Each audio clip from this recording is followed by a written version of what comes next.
So good morning from Medellin. So today I'm starting my day with a free walking tour around the central part of the city, learning about the culture and the history, which I'll tell you about more soon. And then later on, or maybe tomorrow, I'm hoping to go to Comuna 13, hoping to get a cable car, and I've got 2 days here to get as much done as I can.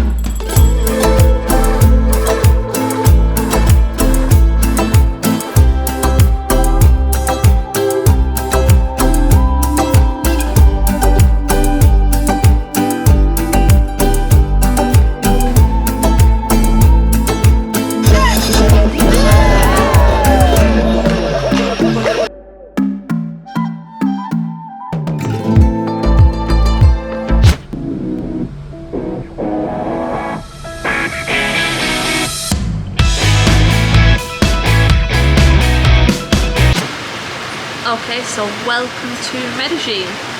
This is a country that has spent the last 6 decades at civil war with itself, really, and it's been really interesting to take a walking tour to learn about the history and the conflicts here and how everything had to pass through Medellin or through Cali in order to be able to get anywhere, really, which is why it had come to be the way that it is. This is the second largest city here in Colombia, and it feels like it, to be honest. It's huge, but you can only get the feel for it really when you head up in the cable cars, which they've now got 6 of, and they're hoping to build 5 more, which I just think is amazing. But it's a city here with mixed feelings about its history, that you'll find that a lot of the locals won't talk about it, won't mention it, kind of trying to live in the moment, which I just think is brilliant.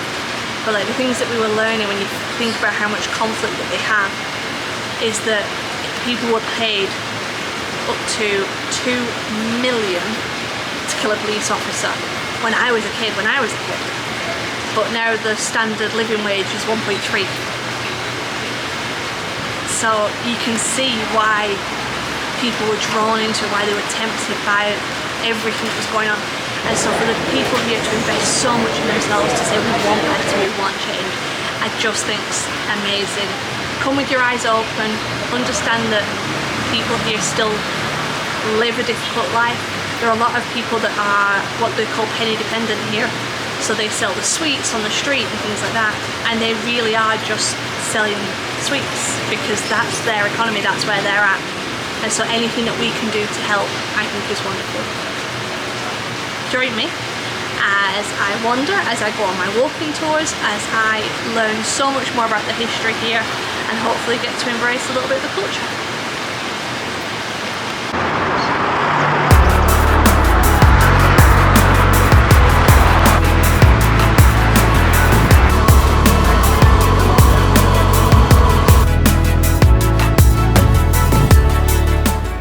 This park is part of the innovation and redevelopment of this city, that this area, all of this used to be full of all the nastiness of the city, and actually just around the corner over there is the government building. And when they got a new mayor in the early 2000s, he was a maths professor instead of a politician, and so he changed this whole area. So the pillars that you can see, they're actually lights, so they changed it so there's a library in front of us, and it was the whole social economic area that they put investment into here. So you've got the education building to one side, culture to the left, and they decided to invest in themselves, and it's just such a special place. People send their kids here now every day, whereas before it was an area of the city that people avoided as much as possible.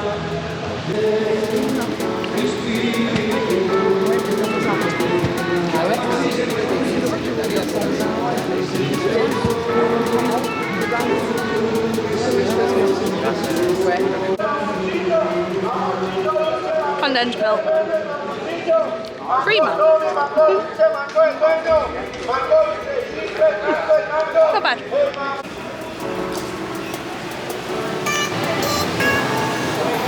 Commercial city. Medellin is one of the best places for clothing manufacturing, so you find we're here great local brands and great copies. Second oldest church of Medellin, a construction from the second half of the 1700s. So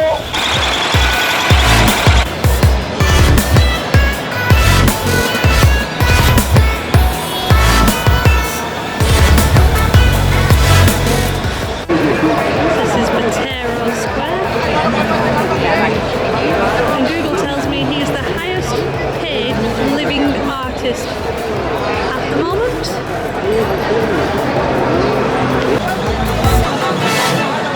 So it's the Palace of Culture, and this side here was started by Belgium, and he didn't like that they were all complaining, so this side is where the Colombians finished, as they call it there.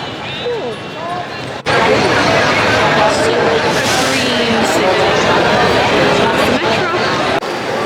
So I'm really enjoying this walking tour. The guide is so good, the history here is incredible, and he was telling us about the metro that they built here, that they built in the middle of the conflict. And so all through the 90s, even when they didn't know what was going to happen and there was bad things happening every day, they built this metro which they hold on to at all costs. They don't eat on it, they don't litter on it, it's immaculate, because for them it's a sign of hope. And he was saying that the people here in Colombia, no matter what they face, they just hold on to those little bits of hope to keep going. They laugh, they dance, they sing all of the time. And I just think it's brilliant.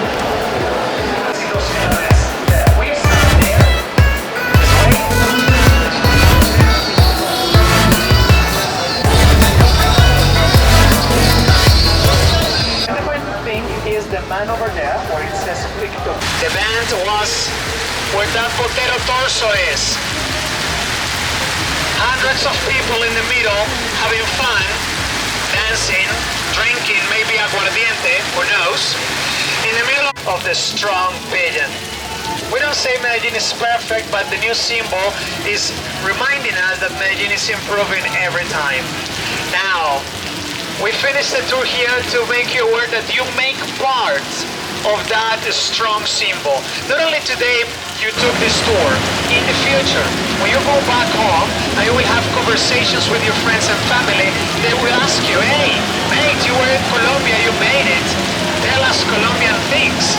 And you will have to explain many things. But then, a beer or a coffee is going to be about those two cultures. You will tell them, being there in person doesn't feel like in Netflix, like so horrible and so dangerous. Actually, it's kind of fun. Feel free to go. And if you happen to say that to others, guys, you're helping an entire country to move on. And we get rid of all those horrible stigmas. So maybe one day in a future trip, my first conversation with someone at the airport is not about bombs, but the first conversation is about something nice you share about Colombia, about the bird watching, about the food, about the land of 1,000 rhythms, or about how healthy bandeja paisa is. Who knows? I finished my tour now, but I believe that with those two symbols, your photos and your videos, you're the ones who continue with this storytelling abroad.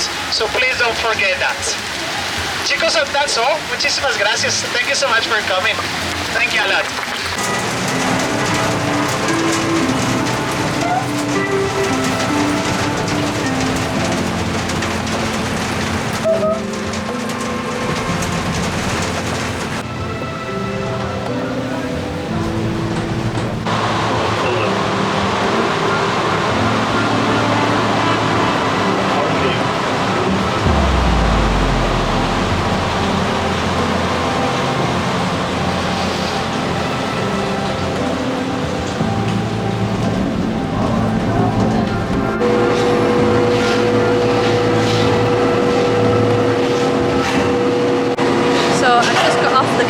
Behind me, and I just rode it all the way to the top and then back down, and because I've not got off, it's all included in my metro ticket, which I like, and so I'm just heading now back to Poblado where I'm staying to go find some food actually, and then tomorrow I'm going to pick up the Comuna 13 walking tour and I'm going to take you up there with me as well.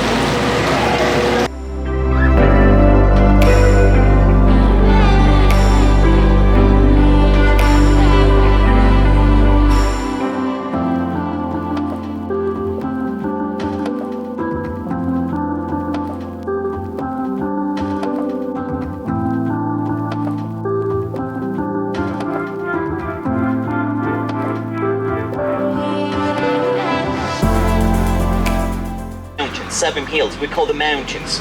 That's mountain 1, that's mountain 2. We can see mountain 3, and then we got 7 in total. 150,000 people live in those mountains now. Yes, the big thing to understand about these mountains is that nobody of these families, not a single family of these ones, were never allowed to be here.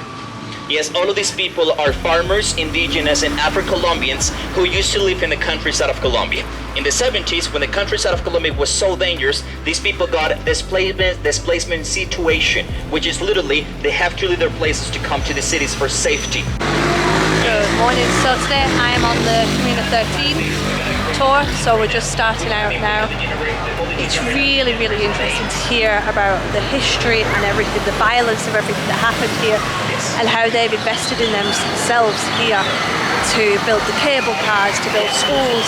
So like the school that's behind me, it's really noisy at the moment because the kids go to school for 6 hours a day, and then the other half of the kids go to school. And I don't know if you can see it, that building behind me is compulsory now for them to have, and it's like a rec centre, so they have to have computers, libraries, they've got video games, they've got swimming pools, and so before being able to go home, that's where the kids go at the end of the day. And so it's just like a really nice mix. And he's saying that this is actually the safest neighbourhood here because of everything that they've done, compared to it being the most dangerous because it was where all the drugs used to have to go through to get to the coast, to get to the other cities, to get to the highway. But it's not all perfect yet because they're explaining that they still have gangsters here, they still pay a tax, but that 1% that they pay makes sure that they're safe. And so it's interesting, it's really interesting to hear about what they are doing to make this area better.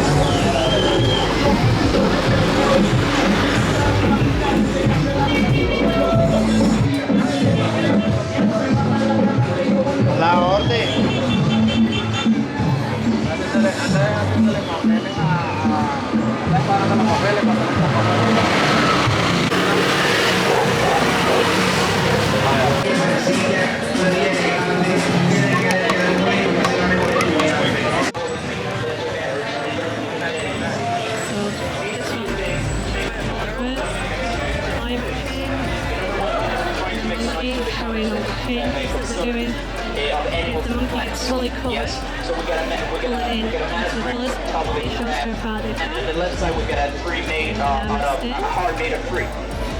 The idea of it is because deforestation is killing us. I mean, Colombia now is second biggest deforestation country in South America. And they change every 2 years to give the people a chance to put their artwork up. So I'm just taking the escalators up now, so there are 6 of them, and it helps to connect all of the mountains across, so you can come up to your level and go across. And I love that he said that there are people employed to stop you walking on the escalator.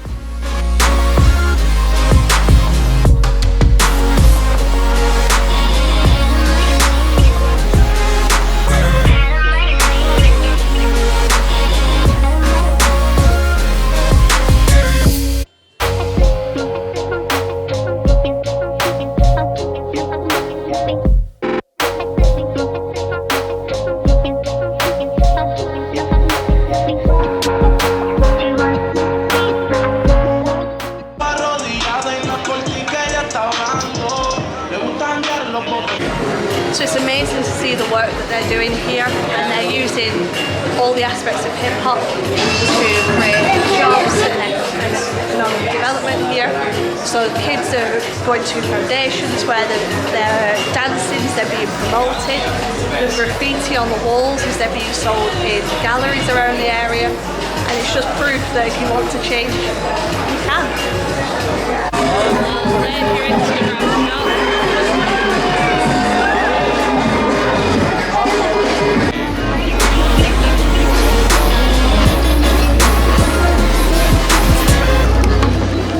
Walking now along what they call the bridge, which doesn't look like a bridge from here, but apparently it does from down there.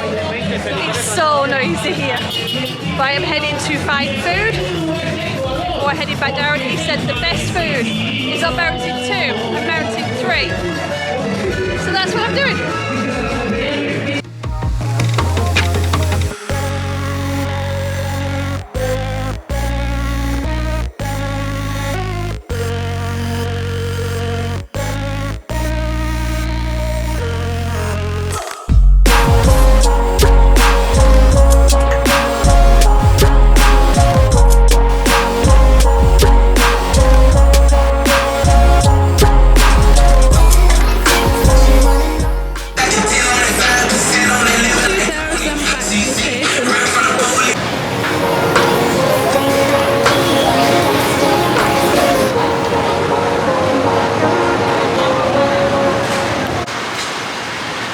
Okay, so thank you for joining me here in Medellin, the most dangerous city in the world, or at least it used to be. I have to say I've had mixed feelings whilst I've been here. That in Poblado, where I'm staying, and Comuna 13, I felt really safe, really nice area, you can kind of get that feel. But in the city centre there were times that I did feel a little bit uneasy and a little bit unsure. But that comes with change. And I think that you can see the efforts that the people in the city are going to change, to better themselves. Do I think you should visit? Absolutely. That I have loved my time here. So I hope you like following along too.